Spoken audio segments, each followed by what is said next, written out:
As a father enters the cafeteria of his daughter's school, he expects to see her smiling with friends. Instead, his heart drops. His black daughter sits alone, staring at her tray in disbelief. The meal placed before her isn't just unappetizing, it's an outright insult, a reflection of something far more sinister. A teacher nearby smirks, whispering to colleagues.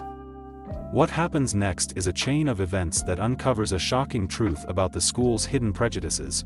Marcus Daniels walked into the bustling cafeteria of Westbrook Middle School with excitement bubbling inside him. He had taken an early lunch break from his job just to surprise his 11-year-old daughter, Ayanna. He pictured her bright smile when she saw him standing there, tray in hand, ready to share a meal. It was a small gesture, but as a single father, moments like these mattered to him. But as he scanned the rows of noisy tables, something felt off. The room was filled with kids laughing, chatting, and enjoying their meals, but Ayanna wasn't among them. Marcus's eyes darted from table to table until they landed on her, sitting alone in the far corner, her head low, and her shoulders slumped. His stomach sank. That wasn't the lively, confident daughter he knew. He quickly made his way over, weaving through the crowded room. "Ayanna?" He called gently as he approached, her head lifted slowly, and when she looked at him, his heart broke. Her big brown eyes, usually full of energy, were filled with sadness. "Dad?" she whispered, her voice small and shaky. Marcus glanced at the tray in front of her and froze. The so-called meal consisted of a single piece of burnt bread, a thin slice of cheese, and a small carton of warm milk. It looked pathetic, something no child, let alone his daughter, should ever be served. Around her, other kids had colorful plates filled with chicken nuggets, fresh fruit, and vegetables. The difference was glaring. "What's this?" Marcus asked, his voice tight with anger. Ayanna hesitated, glancing nervously at a group of teachers standing near the cafeteria entrance. It's what they gave me," she finally said. Her voice barely audible. Marcus followed her gaze and immediately spotted the source of her discomfort. A tall woman with sharp features stood with two other teachers, laughing softly. She glanced at Ayanna's table and whispered something, her expression smug. The sight made Marcus's blood boil. "Stay right here," he said firmly to Ayanna, his jaw tightening as he stood. He didn't care who was watching as he marched across the room, his steps purposeful and his anger barely contained. "Excuse me," he called out, his voice cutting through the cafeteria noise. The teacher turned to face him, her smirk never fading. "Yes? Can I help you?" she asked, her tone laced with mock politeness. Marcus pointed back at Ayanna's table. "You can start by explaining why my daughter was served that," he said, his voice firm and unwavering. The teacher glanced at Ayanna's tray and shrugged. "That's what the cafeteria provided," she said casually. Marcus's nostrils flared. "That's funny," he snapped. "Because I see other kids with proper meals. Fresh food. Why is my daughter's tray the only one that looks like this?" The teacher's smirk grew wider, almost daring him to push further.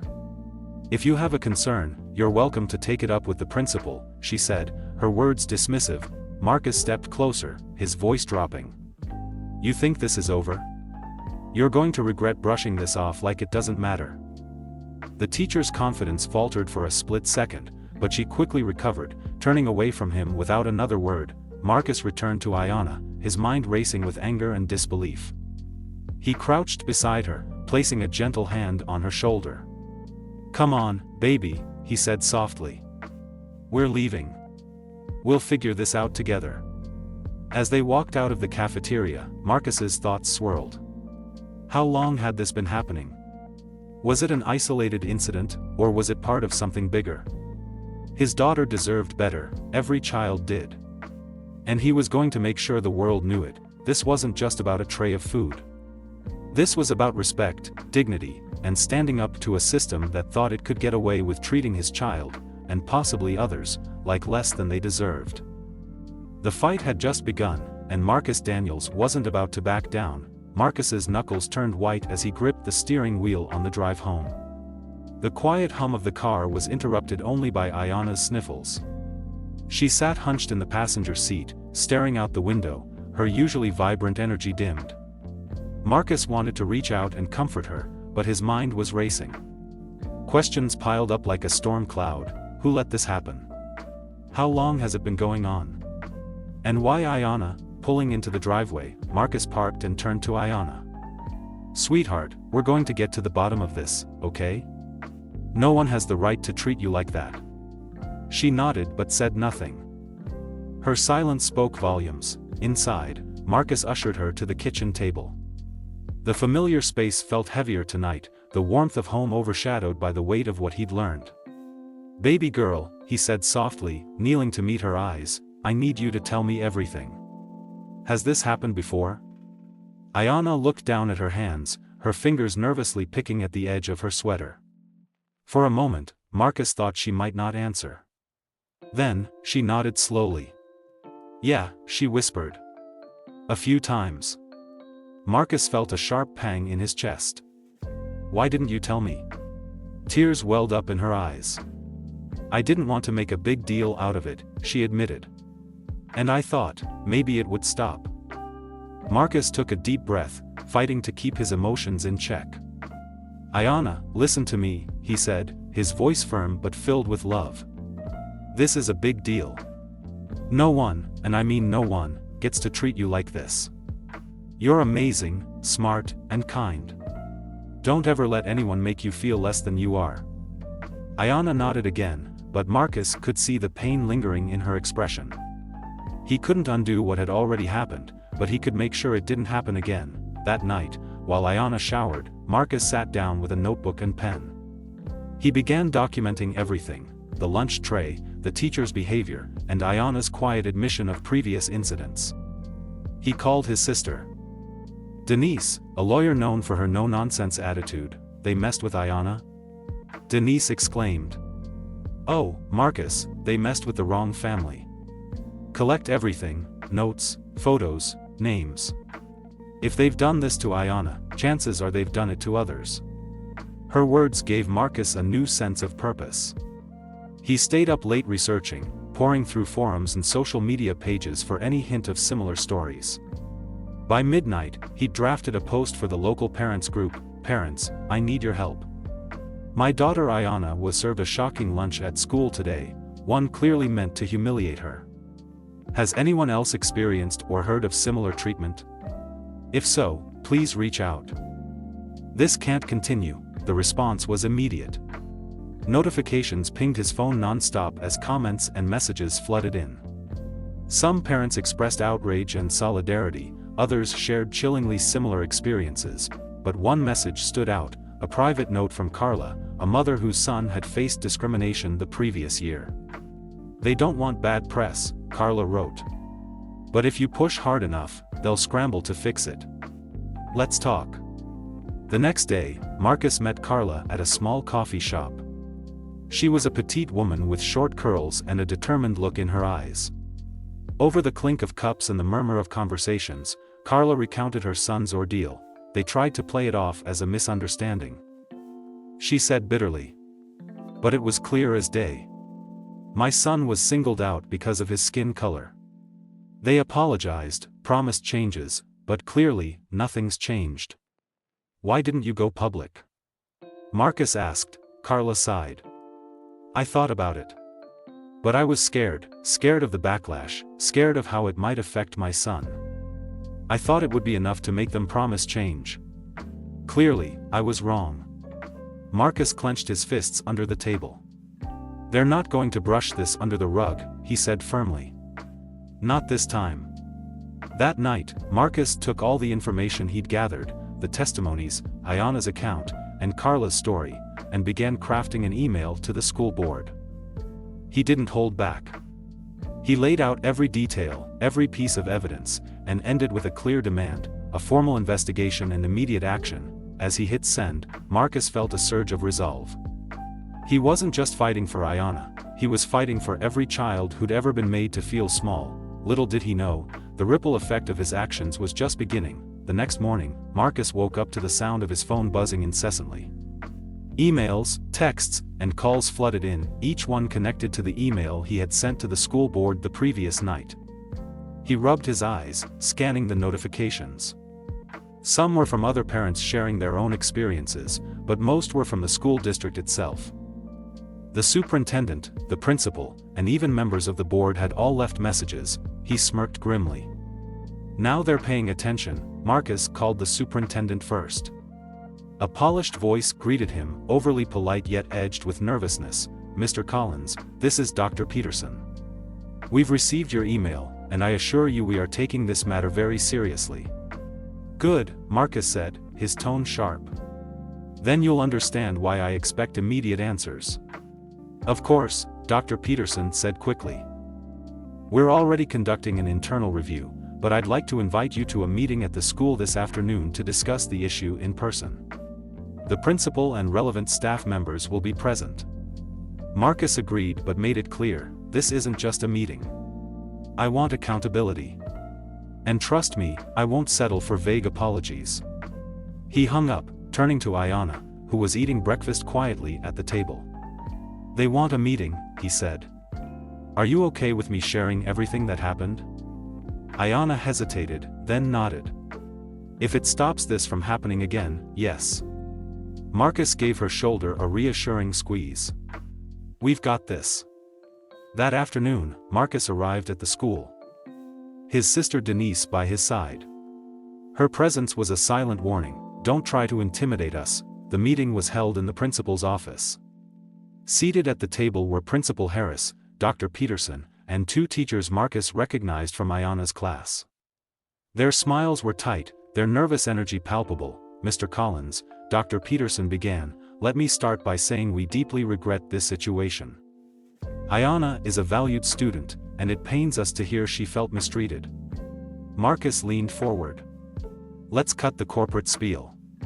You're not here to talk about feelings, you're here to explain why my daughter was humiliated in front of her classmates. Start with that." The principal shifted uncomfortably. "There seems to have been a misunderstanding." "Misunderstanding?" Marcus's voice rose. "My daughter was served a burnt sandwich and half an apple while other students had full, balanced meals.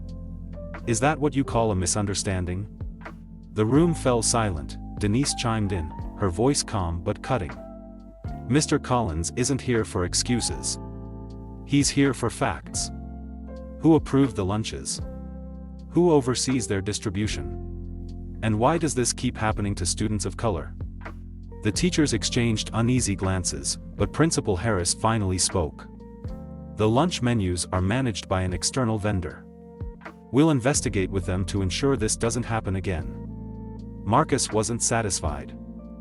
"And what about the teachers who laughed when Ayanna tried to address it? Are they external vendors too?" The tension in the room was suffocating. Dr. Peterson cleared his throat. "We'll conduct sensitivity training for staff and review all incidents thoroughly. Rest assured, there will be consequences for any inappropriate behavior." "Rest assured?" Marcus repeated, his voice cold. "The only assurance I need is change. I'm not leaving until I know exactly what steps you're taking to fix this, for Ayanna and every other child you failed." The room was silent again, but this time, it wasn't just discomfort, it was respect. Marcus wasn't backing down, and they knew it. That evening, Marcus updated the parents' group with details from the meeting. The response was overwhelming. Parents rallied behind him, many offering support and resources to keep the pressure on the school. As Marcus tucked Ayanna into bed, she looked up at him, her eyes brighter than they'd been in days. "Do you think they'll really change?" she asked. "They have to," Marcus said. "Because we're not stopping until they do." The fight wasn't over, but the tide was turning. Marcus had the truth on his side, and he wasn't afraid to use it. Marcus couldn't sleep that night. The weight of the meeting lingered in his mind, but something about the principal's responses nagged at him. They felt rehearsed. Like deflections rather than answers. He decided to dig deeper, determined to uncover the truth. The next morning, after dropping Ayanna off at Denise's house, Marcus sat down at his laptop. He logged into the parents' group forum and scrolled through the threads. To his shock, he found dozens of posts recounting similar experiences from other parents. Complaints about subpar lunches, dismissive teachers, and unequal treatment of students, many of whom were children of color. One post stood out. It was from a mother whose son had transferred schools after repeated incidents. Her story described not just bad lunches but outright neglect during classroom activities. Marcus's jaw tightened. This wasn't an isolated incident, it was a pattern. Marcus reached out to the mother, who introduced herself as Carla. She sounded weary but determined as she recounted her experience. "My son came home crying one day," Carla said over the phone. "He told me his teacher didn't let him participate in art class because they ran out of supplies. Turns out, the supplies were locked in the cabinet, and the other kids got them first." Marcus shook his head. "That's unacceptable. And the school didn't do anything?" "They called it a misunderstanding," Carla said bitterly. "I pulled him out a week later." Marcus thanked her and hung up, anger burning in his chest. It was clear the school had a systemic issue, one they were desperate to sweep under the rug. Armed with this new information, Marcus called Denise. "I need your help," he said. "This isn't just about Ayanna. There's a pattern, and I'm going to expose it." Denise didn't hesitate. "What's the plan?" "We need evidence. More parents willing to speak up. And someone who can dig into the school's records, budget reports, vendor contracts, anything that might show why this is happening." "Leave the records to me," Denise said. "I've got a friend in the district office who owes me a favor."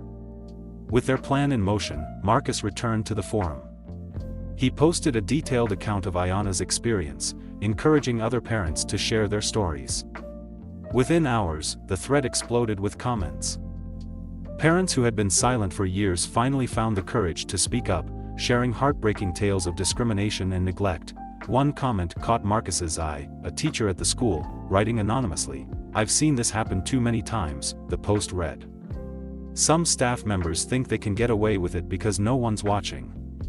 They cut corners, especially when it comes to students they think no one will stand up for. It's not right." The anonymous post confirmed what Marcus had suspected. The problem wasn't just neglect, it was intentional. That evening, Denise called with more news. "I got the budget reports," she said. "And you're not going to believe this. The school spends more per student on extracurriculars than on lunches. And guess who oversees the lunch program?" "Who?" Marcus asked. "The principal's cousin," Denise said.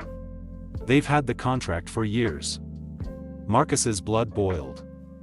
This wasn't just incompetence, it was corruption. The pieces were falling into place, but Marcus knew he needed more to hold the school accountable. As he stared at the growing list of parents and their stories, a thought struck him. What if they brought their fight to the public? He drafted a plan for a town hall meeting, where parents could confront the school board directly. But before he hit send, he paused. This could change everything, for better or worse. Taking a deep breath, Marcus clicked the button. The town hall was set. The truth was coming to light, and there was no turning back. The gymnasium was packed with parents, community members, and even a few local reporters. Word about the issues at the school had spread quickly, thanks to Marcus's post on the parents' forum. The town hall meeting was buzzing with energy, anger, frustration, and a shared determination to get answers. Marcus stood near the front, gripping a folder filled with evidence Denise had helped him compile. Ayanna sat next to him, her small hand resting on his arm for reassurance. This wasn't just about her anymore, it was about every child who had been overlooked, mistreated, or denied the education they deserved. When the meeting began, the school board members sat stiffly on the stage, their expressions a mix of discomfort and defensiveness. Principal Hawthorne was there too, avoiding Marcus's gaze. The moderator opened the floor to public comments. A mother stood first, her voice trembling as she recounted her son's experience. "My child was sent home with a failing grade because he didn't turn in an assignment," she said, tears brimming in her eyes. "The teacher never gave him the worksheet. When I brought it up, they said it must have been a mix-up. It wasn't the first time." Applause erupted from the crowd. Next, a father spoke. "My daughter was pulled out of recess for talking in class. But I found out only certain kids were punished that way. Guess what they had in common? His gaze swept the room, and murmurs of agreement rippled through the crowd. Marcus waited, listening to the stories pile up, each one more damning than the last. When it was finally his turn, he rose from his seat and approached the microphone. "My name is Marcus Carter," he began. "My daughter Ayanna is a bright, curious second grader who deserves the same respect and opportunities as any other child in this school." He paused, scanning the room. The audience was silent, hanging on his every word. "A few days ago, she was given a lunch so inadequate it broke my heart. But when I brought my concerns to the administration, I realized this wasn't just about her lunch. It's about a pattern, one that affects so many of our children." He held up a stack of papers. "These are budget reports showing that more money is spent on extracurriculars than on basic necessities like lunch. And the contract for the lunch program? It's held by the principal's cousin." Gasps filled the room. Marcus pressed on. "This isn't just negligence. It's a betrayal of trust. Our kids deserve better, and it's time we demand it." The principal finally spoke up, her voice defensive. "These accusations are baseless. Our school follows all district guidelines. Do those guidelines include serving moldy bread?" Marcus interrupted, holding up the photos he'd taken of Ayanna's lunch. "Or ignoring complaints from parents for years?"